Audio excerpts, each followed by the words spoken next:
شیخ الاسلام حضرت مولانا شاہ محمد انوار اللہ فاروقی رحمۃ اللہ علیہ کے تذکرے کے لیے آج کی عزت مسرت سعادت حاصل کر رہے ہیں مولانا مفتی سید ضیاء الدین نقشبندی قاضی صاحب شیخ الفقہ جامعہ اسلامیہ۔ مولانا سے التماس ہے کہ وہ تذکرہ شیخ الاسلام کی مسرت عزت حاصل کریں۔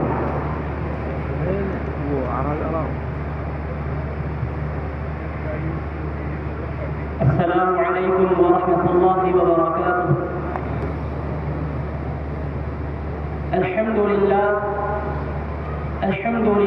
الذي أعز العلم في الأعصار وأعلى حزبه والأنصار، والصلاة والسلام على سيدنا الحبيب المصطفى المختار وعلى آله الطاهرين الأخيار وأصحابه الراشدين الأبرار وعلى المقتبسين من مصابيح الأنوار ومن قام بدعوتهم إلى يوم القرار. أما بعد، فأعوذ بالله من الشيطان الرجيم. بسم الله الرحمن الرحيم. الذين يبلغون رسالات الله ويخشونه ولا يخشون أحدا إلا الله. وقال تعالى في شأن حبيبه الكريم: إن الله وملائكته يصلون على النبي يا أيها الذين آمنوا صلوا عليه وسلموا تسليما. اللهم صل على سيدنا محمد وعلى آله وصحبه أفضل صلواتك وعدد معلوماتك وبارك وسلم. گرامی منزلت حضرت امیر جامعہ دامت برکاتہ العالیہ، سیادت مآب حضرت شیخ الجامعہ صاحب قبلہ دامت برکاتہ العالیہ، اور رونق اس پہ معزز شیوخ کرام، علماء اعلام، اساتذہ جامعہ، عزیز طلبہ، مکرم حاضرین و سامعین،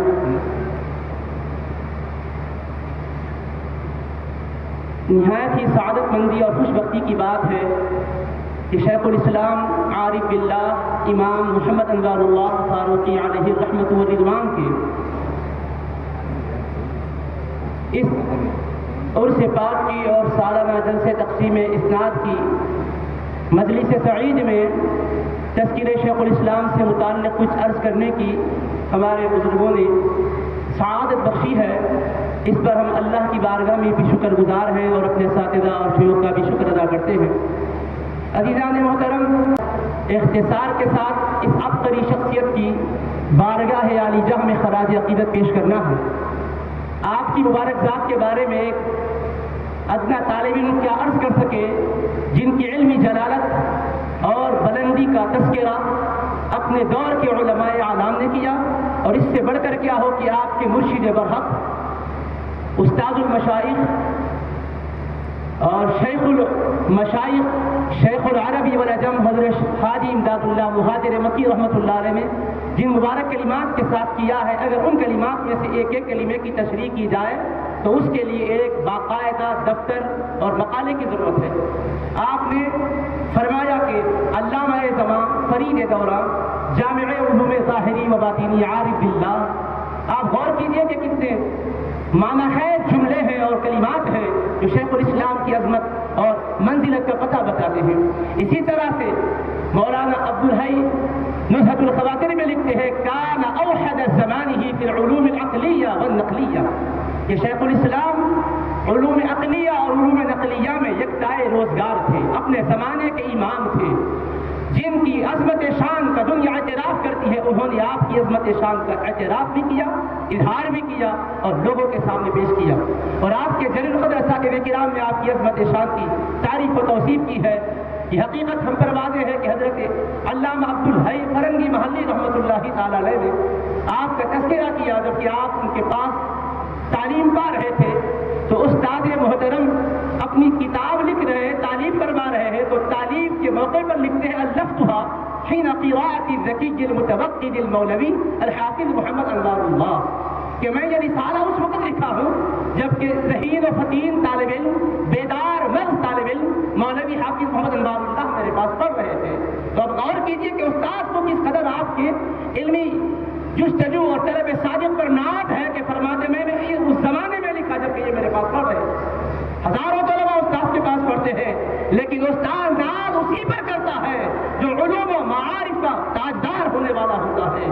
اس کی بصیرت والی نگاہ دیکھتی ہے کہ یہ آج طالب علم ہے لیکن یہ مرد ہے، خلائق بننے والا ہے، مرکز علم و معرفت بننے والا ہے۔ تو عزیزان محترم، حضرت شیخ الاسلام امام انوار اللہ فاروقی رحمۃ اللہ علیہ کو اللہ تبارک و تعالیٰ نے ایسے زمانے میں اٹھایا اور آپ کو نشو و نما بخشی جبکہ دنیا کے اندر آپ کی ضرورت تھی، علماء کی کمی نہیں تھی، مصنفین کی کمی نہیں تھی، ہر عالم نے، ہر مصنف نے، ہر بزرگ نے، ہر عارف نے دین کی خدمت انجام دی ہے، کسی کی خدمات کا انکار نہیں کیا جا سکتا۔ اور ہمارے جامعہ کا مزاج تعصب کا نہیں ہے بلکہ حقیقت میں جس کا جو مقام ہے ہر ایک کا اعتراف کیا جاتا ہے۔ عزیزان محترم، تمام کے تمام اپنے اعتبار سے کام کر رہے تھے، لیکن ضرورت تھی ملک کی سطح پر جو خرابیاں آئی ہے ان خرابیوں کا خاتمہ کیا جائے، ان رسوم باطلہ کی خلا قما کیا جائے اور ان کو ختم کیا جائے، اور پھر پورے عالمی سطح پر اسلام پر جو یلغار ہو رہی ہے، اسلام کے بنیادی عقائد کو جو تباہ و تاراج کیا جا رہا ہے، ملحدین نے فلسفہ کا سہارا لے کر اسلام کے بنیادی اور اساسی عقائد کو ختم کرنا چاہا۔ ضرورت تھی کہ ان کا رد بلیغ کیا جائے۔ صرف اہل سنت کے عقائد ہی کی حفاظت کی ضرورت نہیں تھی بلکہ اسلامی عقائد کی بھی حفاظت کی ضرورت تھی۔ تو شیخ الاسلام کو اللہ نے اٹھایا اور آپ اہل سنت کے عقائد کی بھی حفاظت کیے اور عقائد اہل سنت کے خلاف کہنے والوں کا بھی رد بلیغ فرمایا ہے، لیکن صرف توجہ اسی جانب مرکوز نہیں رکھی بلکہ قوم و ملت کو بیدار کیا اور ان کو شعور آگہی بخشی کہ دیکھو اپنے مسلک پر مضبوط رہنا ہے، دلائل کے ساتھ اپنے مسلک کی معرفت رکھنا ہے، اس میں شرم و انحراف نہیں ہونا، لیکن تمہاری ساری مشغولیت صرف اسی میں رہ جائے گی تو یہ خانہ جنگیوں کی وجہ سے غیروں کو اسلام کے بنیادی احکام پر اور بنیادی مسائل پر حملہ کرنے کا موقع ملے گا، اس سے بے خبر نہیں رہنا۔ اٹھائیے حقیقت الفقہ، آپ اس کے اخیر میں نصیحت کرتے ہیں کہ دیکھو اپنی پوری توجہ مرکوز کرو تو اس امر کی طرف کرو کہ بنیادی طور پر مشترکہ عقائد پر اسلام کے دشمن کیا حملہ کر رہے ہیں، اس کا کیسے سدباب کیا جائے۔ اگر یہ آپسی تھوڑے سے فروعی مسائل کے اختلاف کو اساس اور بنیاد بنا کر پوری توجہ اسی جانب مرکوز ہوگی تو اغیار کو موقع ملے گا اور مسلمانوں کو بے دین بنانے میں وہ کامیاب ہوں گے، تحریہ بنانے میں کامیاب ہوں گے، ملحد بنانے میں کامیاب ہوں گے۔ لہذا اہل علم کو بھی متوجہ کیا، اہل دانش کو بھی متوجہ کیا کہ کہیں ایسا نہ ہو کہ ہماری بے توجہی بہت بڑے نقصان کا باعث بنے، لہذا ہماری توجہ اس جانب بھی ہونی چاہیے۔ تو عزیزان محترم، اتنا آپ نے گہرائی کے ساتھ اسلام کا مطالعہ کیا اور حالات زمانہ کے تقاضے کا آپ نے مکمل لحاظ فرما کر اسلام کی تعلیمات کو پیش کیا ہے۔ اور عزیزوں، جیسے میں نے عرض کیا ہے، اہل علم اپنے اعتبار سے کام کر رہے تھے، ہر ایک کا کام لائق تعریف ہے، لائق تحسین ہے۔ شیخ الاسلام اللہ پاک کے فضل و کرم سے جس کام کے لیے اٹھائے گئے تھے وہ کیا کام تھا، آپ کے کیا تجدیدی کارنامے تھے۔ دیکھو مملکت آسیہ کے تاجدار اپنے شاہی دور میں جو کچھ وہ کر رہے تھے سو کر رہے تھے، لیکن عزیزان محترم، ہر عالم کا علم اپنی جگہ ہے کہ وہ اس کا جہاں دائرے کار ہے وہیں تک اس کی اصلاح ہوتی ہے، ہر خطیب کی آواز جہاں تک پہنچتی ہے وہ اصلاح کرتا ہے۔ عزیزان محترم، پورے ملک کے اندر جہاں جہاں شعبات کے اندر خرابیاں ہیں اس کا خاتمہ کرنے کے لیے ایک خطیب اٹھے گا تو ظاہر ہے اس کی آواز وہاں تک پہنچ نہیں سکے گی، ایک درسگاہ میں رہنے والا اٹھے گا تو اس کی آواز اتنا اثر نہیں پیدا کر سکے گی۔ اللہ پاک نے آپ کو مقام وہ دیا کہ استاد پہلے بادشاہوں کے بنے، اللہ پاک نے ان کو آپ کا تلمیذ بنایا، انہوں نے علمی فیض آپ سے حاصل کیا، پھر بادشاہ نے جب براہ راست آپ سے تعلیم حاصل کی، میر محبوب علی خان نے آپ سے تعلیم حاصل کی، اور جس وقت وہ تخت شاہی پر فائز کیے گئے، بٹھائے گئے، متوکل کیے گئے تو کہا میں جو کچھ ہوں یہ مولانا کی وجہ سے ہوں۔ تو حضرت علم سے انہوں نے حد سے وافر حاصل کیا۔ اب اس کے بعد ضرورت پڑی کہ باقاعدہ طور پر ایسے مربی ہو، صدر الصدور ہو، جو سارے کے سارے اسلامی نظام کے اندر کام کرنے والوں پر نظر رکھتے ہو۔ سب مربی اپنی جگہ ہے، مربیوں کے بھی مربی کی ضرورت پڑی تو حضرت شیخ الاسلام کی خدمت میں معروضہ پیش کیا گیا اور آپ سے خدمات حاصل کی گئی۔ یہ شاہ وقت کا انتخاب نہیں تھا، یہ خالق کائنات کا انتخاب تھا۔ رب چاہتا تھا کہ ملک کی سطح پر عالمگیر پیمانے پر شیخ الاسلام کا فیض پہنچے، آپ کا وہ عظیم کارنامہ تھا، رب نے منتخب کیا تھا۔ اسی لیے حبیب پاک نے مدینہ منورہ جانے کے بعد واپس لوٹا دیا تھا، کیونکہ کے مدینے میں جانے والا جو عاشق مدینے میں بقی کی تمنا لے کر جاتا ہے رہنے کا عزت ملتا ہے. ہزاروں گئے رہ گئے پیبند خاک کے بقی بن گئے لیکن شیخ الاسلام کو امر ملتا ہے کہ انوار اللہ واپس لوٹو. بھجایا جا رہا ہے. خاتم النبیین ملاحظہ فرما رہے ہیں کہ آنے والے حالات میں مولانا شیخ الاسلام انوار اللہ کے کام کی ضرورت ہے. انتخاب مصطفیٰ کا نام امام انوار اللہ ہے اور انتخاب خدا کا نام امام انوار اللہ ہے. عزیزان محترم پھر لوٹ کر آتے ہیں اور عظیم کام انجام دیتے ہیں. ایک بادشاہ کی تربیت ہوئی اور پھر ان کے دور شاہی میں کارہائے نمایاں آپ نے انجام دیے. پھر عثمان علی بادشاہ آپ کے پاس پڑھتے رہے. انہوں نے اکتساب فیض کیا. بادشاہ کے ذہن کو حق کی طرف موڑنا آسان بات نہیں ہے. سرمایہ دار ذہن جو ہوتا ہے وہ جھکنا نہیں چاہتا. تعلی اور تسلط ہوتا ہے. شریعت کے سامنے جھکنا, خواہش نفس کو قربان کرنا غریبوں کے لیے آسان ہے, امیروں کے لیے مشکل ہوتا ہے, اقتدار والوں کے لیے مشکل ہوتا ہے. مگر شیخ الاسلام کی تربیت کو دیکھو. شاہ وقت اپنے پورے خزانے کو اسلام کے لیے وقف کرتے ہیں. آپ بار بار احکامات جاری کرواتے ہیں کہ ضرورت ہے کہ مثال کے طور پر دیہاتوں کا جائزہ لیا جائے. بے دینی پھیل گئی ہے, علم پہنچنا ضروری ہے, واعظین کا انتظام کیا جائے, تنخواہیں مقرر کی جائے. بادشاہ ہاں کہتے ہیں اور ان کے لیے واعظین مقرر کیے جاتے ہیں. آپ نے ملاحظہ کیا کہ بہت سے ایسے غریب لوگ بھی ہیں کہ دینی کتابیں خریدنے کی صلاحیت نہیں ہے, ان تک کیسے علم پہنچے. تو آپ نے بادشاہ کو کیسے متوجہ کیا, انداز دیکھو. فرمایا میر محبوب علی بادشاہ کی فاتحہ کرتے ہیں, ایصال ثواب کرتے ہیں. ایصال ثواب کے لیے بہت سے کار خیر ہوتے ہیں لیکن یہ بھی بڑا کار خیر ہوگا کہ شاہ وقت کے مرحوم بادشاہ کے ایصال ثواب کے لیے ہزاروں کی کتابیں خریدی جائے اور غریب غیر مستقی لوگوں میں تقسیم کی جائے تاکہ ایصال ثواب بھی ہو اور لوگوں کے عقائد بھی درست ہو, اعمال بھی سنور جائے. پھر آپ کی نگاہ ان غریب سادات بچوں پر تھی جن کے ماں باپ دنیا سے جا چکے تھے. عام یتیموں پر تو زکات کے مد سے پیسے خرچ کر سکتے ہیں اور سادات کے لیے زکات سے تو ان پر خرچ نہیں کیا جا سکتا. شیخ الاسلام نے شاہ وقت کو متوجہ کیا اور یتیم شہیدانیوں کے نکاح کے لیے باقاعدہ رقمیں منظور کروائی.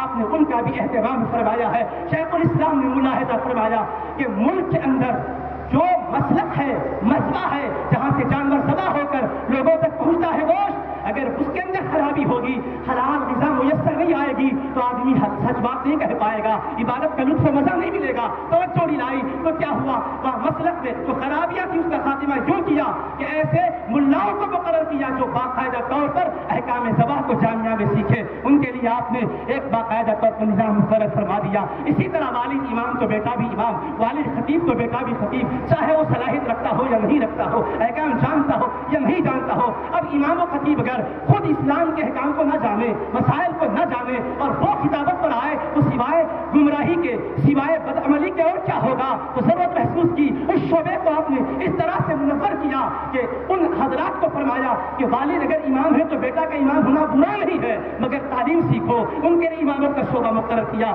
اور ائمہ کرام کی باقاعدہ تربیت کروائی اور پھر خطبہ اور ائمہ تربیت کے ساتھ سوار کر آپ نے امت کو عطا فرمائے ہیں.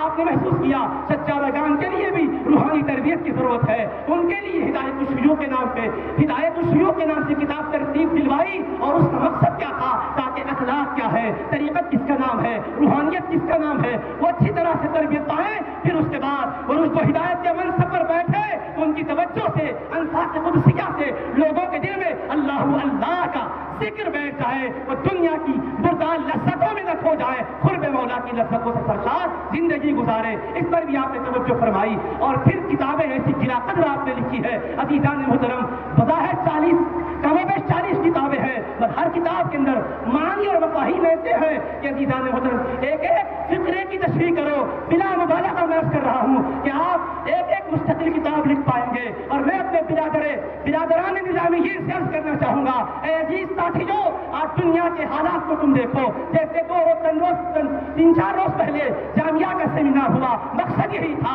کہ الیکٹرانک اور پرنٹ میڈیا کی خرابیوں کا خاتمہ الفاظ کے سہارے سے نہیں ہو سکتا, عملی کام سے ہو سکتا ہے. شیخ الاسلام نے کر کے دکھایا ہے. مقاصد الاسلام کے 11 حصے کیا تھے, یہ باقاعدہ طور پر جیسے جیسے حالات رونما ہو رہے تھے آپ نے اس پر حالات کا مقابلہ کرتے ہوئے اسلامی مواد کو پیش کیا. جہاں توحید خداوندی پر یلغار ہو رہی تھی آپ نے اللہ کی توحید پر دلائل قائم کیے اور باطل نظریات کا آپ نے وہ توڑ جواب دیا. اور رد کرنے کا انداز بھی بڑا نصیحانہ ہے. پڑھنے والا مخالف بھی پڑھتا ہے تو دل کے اندر اس کے بات اتر جاتی ہے, تعصب کے اندر اتار کر پڑتا ہے تو قبول کرے بغیر کوئی چارہ نہیں رہتا. ہاتھ بدے رسالت پر حملہ ہوا, اس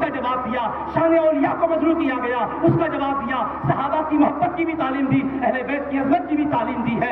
کسی گوشے میں افراط و تفریط نہیں ہے. توسط کے ساتھ, اعتدال کے ساتھ نہایت ہی سہرا ہے اسلام پر امت کو ڈالنے کی سعی بلیغ کی اور بڑی کامیاب کوشش کی, اور اللہ نے آپ کو کامیابی بھی دی ہے.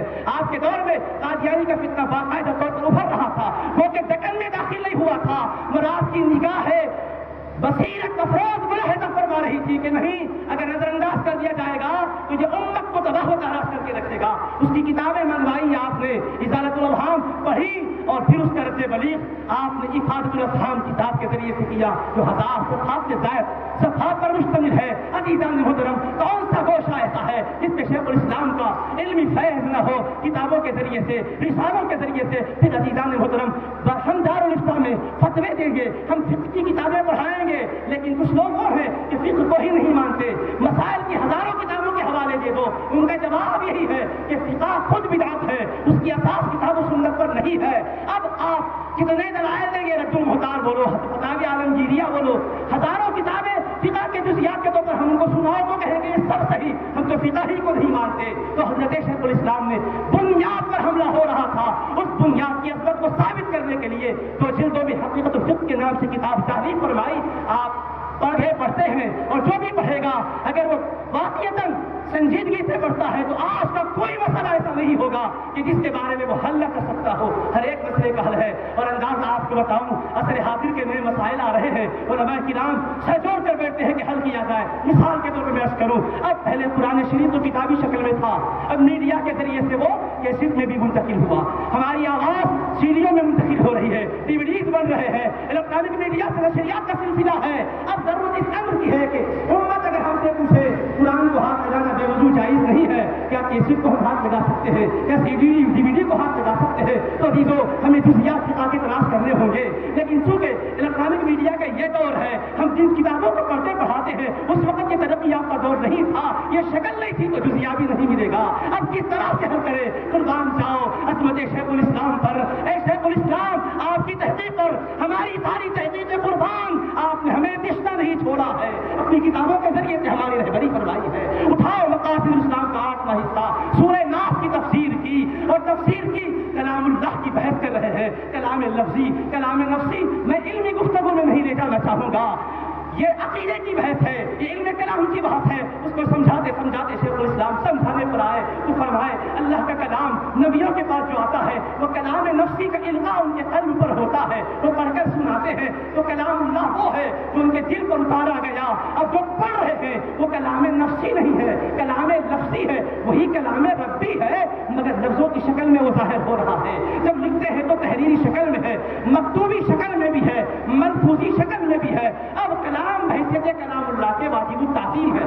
شیخ الاسلام فرماتے ہیں کہ واجب التعظیم ہے, ہاں اس کا تنزل کسی بھی شکل میں کیوں نہ ہو, واجب التعظیم ہے. اب مکتوب ہوا تو ابھی اس کی تعظیم کی خاطر بے وضو ہاتھ نہیں لگانا, لا یمسہ الا المطہرون, یہاں تک تو سب نے کہا. اب آگے کے اس وقت کے حالات میں آپ نے دیکھا یہ سی ڈی ڈی وی ڈی کا دور نہیں تھا, مگر اس وقت فونوگراف کی تختیاں تھی, اس وقت ٹیپ ریکارڈ کے فیتے تھے.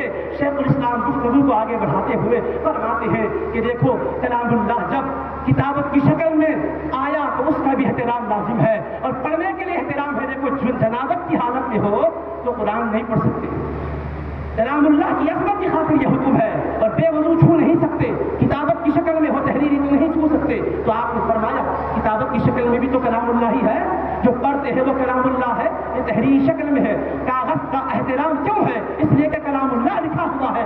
آپ یہ سمجھانے کے بعد آگے فرماتے ہیں اسی طرح ہم کہہ سکتے ہیں کہ فونوگراف کی تختیوں میں اور ٹیپ ریکارڈ کے فیتوں میں جو خطوط و شکلیں ہیں, جو نشان ہیں, جن کے سلسلے میں طے یہ ہے کہ آلے کی مدد سے جب اس کو بجایا جاتا ہے تو آواز قرآن کی نکلتی ہے, تو یہ خطوط میں ان نشانوں میں قرآن موجود نہ ہوتا تو برآمد کیوں ہوتا. اتنی باریکی کا جائزہ لے کر فرماتے ہیں لہٰذا اس پر ہم کہہ سکتے ہیں کہ بے وضو ان فیتوں کو ہاتھ لگانا بھی درست نہیں ہے, فونوگراف کی تختیوں کو بھی ہاتھ لگانا درست نہیں ہے, اس لیے کہ مدار ان پر کلام اللہ کی آواز کا ہے. تو اب آپ نے وہ سمجھایا, اس کی روشنی میں آج ہمارے لیے آسان ہو گیا. ہم نے حضرت شیخ الحدیث کی خدمت میں حضرت کی یہ عبارت پیش کی. حضرت نے مفتی اعظم ہند مفتی جامع نظامیہ کی خدمت میں بھیجا. حضرت نے کتاب میں جو عبارت ملاحظہ کی تو بالکل بلا تعمل کے فرمایا, بالکل اس کی روشنی میں کہتے ہیں کہ CD کو جس میں قرآن محفوظ ہے بے وضوحات لگانا درست نہیں ہے. اسی طرح کیسٹ کی ریل کو قرآن جس کے اندر ہم نے پڑھا اس میں محفوظ ہو گیا, جب ہم اس کو ڈالتے ہیں ٹیپ ریکارڈ میں تو آواز آتی ہے, اس کو بھی ہاتھ لگانا درست نہیں ہے. اسی طرح سے موبائل میں قرآن ہوتا ہے جو میموری کارڈ ہے جس میں قرآن مجید محفوظ کیا گیا ہے, اگر میموری کارڈ کا قرآن ہے تو فون کو تو پکڑ سکتی کیونکہ وہ غلاف کی شکل میں وہ اندر ہے, لیکن میموری کارڈ کو آپ ہاتھ نہیں لگا سکتے اسی جزئیت کی بنیاد پر کہ شیخ الاسلام نے ایک جدید مسئلے کے لیے راستہ کھول دیا ہے. باقاعدہ آپ نے فتویٰ نہیں لکھا ہے, آپ کے شاگرد کو آپ نے دارالاسلام میں مقرر کیا تھا, وہ فتویٰ لکھتے تھے, مسئلہ پیش آنے کے بعد جواب دینا ایک الگ بات ہے, لیکن شیخ الاسلام نے کتاب قرآن کی تفسیر کر رہے تھے, سورہ ناس کی نگاہ مقدس کی گہرائی کا اندازہ کرو, اس کی بلند پروازیوں کا اندازہ کرو, دیکھ رہی ہے. آنے والے میرے خوشا سینوں کے لیے آسانی ہو جائے, آپ نے یہاں بحث کی اور آگے بڑھ گئے. باقاعدہ فقہ کے طور پر لکھتے تو اور مزید بحث کرتے تھے, لیکن چونکہ تفسیر چل رہی تھی تو آپ نے ضمن بات بتلا دی اور آگے گزر گئے. اس سے معلوم کیا ہوتا ہے؟ معلوم یہ ہوتا ہے کہ شیخ الاسلام کی کتابوں میں گہرائی جو ہے وہ آپ کے دیگر علوم میں ماہر ہونے کی دلیل ہے. علوم اسلامیہ کے تو تاجدار ہے ہی ہے, لیکن طب کے حکمت کے بھی علم میں آپ ہر فن کے اعتبار سے شہسوار نظر آتے ہیں. آپ کو اللہ نے وہ مقام دیا, آپ کی کتابوں میں سائنس کے اعتبار سے ہم نے مواد جمع کیا, اللہ نے توفیق دیا تو آئندہ کسی موقع پر شیخ الاسلام علوم سائنس کے ایک امام کی حیثیت سے کتنے آپ نے مباحث کیے ہیں, وہ مواد انشاءاللہ شیخ الجامعہ کی سرپرستی میں آپ کی خدمت میں پیش کیا جائے گا. تو عزیزان محترم عرض کرنے کا مدعا یہ ہے کہ شیخ الاسلام نے جو گہرائی کے ساتھ استنباط کیا ہے یقیناً وہ آپ کے کمال تبحر کی دلیل واضح ہے. عزیزان محترم اب اختتام کی طرف میں آ رہا ہوں, 3 منٹ باقی رہ گئے ہیں, تو محترم سامعین میں عرض کر رہا تھا کہ حضرت شیخ الاسلام امام انوار اللہ فاروقی کی گہرائی ہے.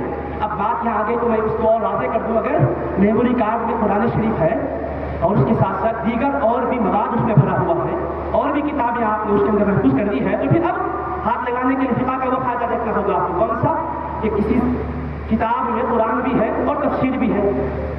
تو اب تفسیر قرآن اور قرآن مجید اس میں ہمارے فقہا کہتے ہیں کہ قرآن سے زیادہ اگر تفسیر کے کلمات ہوں تو بے وضوحات لگا سکتے.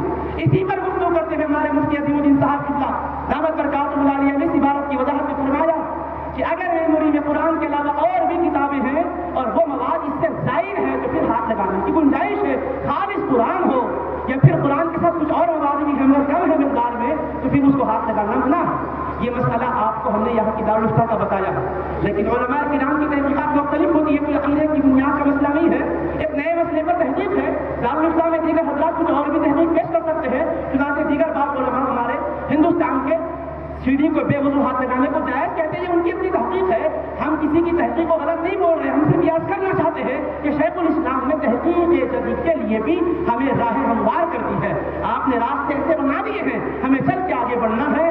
بس میں یاد کرنا چاہوں گا کہ حضرت شیخ الاسلام کی جو تعلیمات ہے, شیخ الاسلام کی جو خدمات ہے, ہم سب کو اس بات کی طرف متوجہ کرتی ہے کہ حالات کے تقاضوں کو ہم سمجھیں. آج پورے دنیا کے لیے چیلنجز بنے ہوئے ہیں. آج ہماری بیٹیاں بے دین ہوتی جا رہی ہے, ارتداد کا فتنہ اپنی لپیٹ میں لیتا جا رہا ہے, قادیانیت کا زور ہو بڑھتا جا رہا ہے. تو شیخ الاسلام کے ان خطوط اور ان اصول کو اپناتے ہوئے ہمیں نہایت ہی بہت ہی مستعدی کے ساتھ کام کرنا چاہیے. میں یس کرنا چاہوں گا, ہم کو بننا ہے نشان راہ منزل دوستو. ہم اگر بھٹکے تو کتنے کارواں ہو جائیں گے. نئے عنصر آتے نہیں, چمن میں گل کھلانے کو یہی مٹی سنورتی ہے, یہی ذرے ابھرتے ہیں. ہمارے بزرگوں نے یہ امانت الحمدللہ بڑی دیانت کے ساتھ امت تک پہنچا رہے ہیں. ہمارا کام یہ ہے کہ شیخ الاسلام کی کتابوں کو ماشاءاللہ بڑی عظیم کتابیں ہیں کہہ کر تعریف کر کے رخصت نہ ہو جائے, پڑھیں, مطالعہ کریں, ان میں جو علوم ہے ان علوم سے اپنے سینوں کو روشن کریں. ہم پڑھ کر جب اس کا تاثر پیش کریں گے تو سامنے والا ضرور متاثر ہوگا. صرف ہماری بغیر مطالعے کی تعریف میں اور گہرے مطالعے کی تعریف میں زمین آسمان کا فرق ہوتا ہے. تو عزیزان محترم, حالات زمانات کو ہمیں سمجھنا ضروری ہے. حضرت شیخ الاسلام امام انوار اللہ کا یہ علمی مقام تھا تو روحانیت میں بھی کتنا اونچا مقام تھا. آپ رات میں فتوحات مکیہ کا درس دیا کرتے تھے اور اس موقع پر کرم نوازی کیسے ہوتی تھی. آپ ایک عارف اللہ بھی ہے, عاشق رسول اللہ بھی ہے صلی اللہ علیہ وسلم. آپ درس دے رہے ہیں, ابھی ہوتا ہے ہم پڑھاتے ہیں, کبھی کوئی عبارت ایسی گنجلک آ جاتی ہے, ہم سمجھاتے ہیں, مسئلہ حل اشتباہات ہوتا ہے کوشش کرتے ہیں, اگر نہیں سمجھا سکے تو ہم کہتے ہیں کل پھر مطالعہ کر کے بولیں گے. ہمارے اساتذہ سلامت ہے, رجوع کر کے بولیں گے. علمی دنیا میں یہ کوئی عیب نہیں سمجھا جاتا, ایسا ہوتا ہے. لیکن شیخ الاسلام جب پڑھا رہے تھے کتاب, آ گئی ایک پیچیدہ عبارت, حل کر رہے ہیں لیکن حل نہیں ہو پا رہی ہے, تو درس کا تقاضا یہ ہے کہ یہ کہا جائے کل بتایا جائے گا. مگر یہ کون ہے؟ یہ انتخاب مصطفیٰ ہے یا تائے حبیب کبریا ہے. ان کے لیے اللہ پاک نے ایسا نہیں رکھا کہ یہ کل بتاؤں کہے. اسی موقع پر حضرت ندیمہ بیگم صاحبہ جو کشف و کرامت میں آپ کی مشہور مریدہ ہے, کہتی ہے میں نے جو سر جھکایا تو کیا دیکھا, یہاں سے حتیم کعبہ تک راستہ منور ہو گیا. امام الانبیاء حتیم کعبہ میں بیٹھے ہوئے ہیں, اپنے اصحاب کو درس دے رہے ہیں. شیخ الاسلام کے رکنے پر فرماتے ہیں آپ حضرات ذرا توقف کریں, میرا بچہ انوار اللہ حل مضمون سے قاصر ہو چکا ہے.